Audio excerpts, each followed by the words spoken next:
Le Marié de la Saint-Jean, c'est le roman, pour moi, d'une formidable résilience. C'est pendant 3 jours, les 3 jours du mariage de Zida et de Gabriel, la synthèse de la rencontre du sino-cambodgien et de la vendéenne, de la française. Et ils se retrouvent pendant ces 3 jours. Et en même temps, c'est l'occasion d'un formidable retour arrière sur la tragédie Khmer Rouge. Lorsque j'ai écrit ce roman, au départ, je l'intitulais L'Absente. L'Absente, c'est celle qui est sur la couverture du livre, c'est la mère.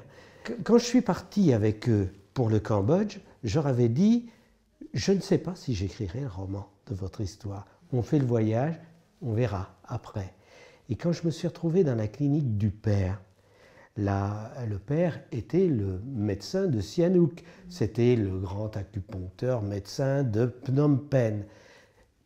Ils sont partis lors de l'arrivée des Khmers rouges et la mère, qui avait déjà quitté la Chine, qui était passée à Hanoï, puis à Hanoï, les communistes sont arrivés. Ils sont passés à Saïgon, et puis à Saïgon, les communistes sont arrivés, ils sont passés, et donc eux, la famille de Zida, à Phnom Penh.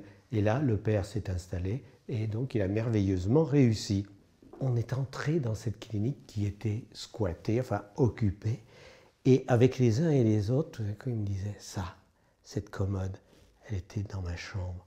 Ce meuble-là était dans le bureau de mon père. Nous étions tous en larmes, effondrés.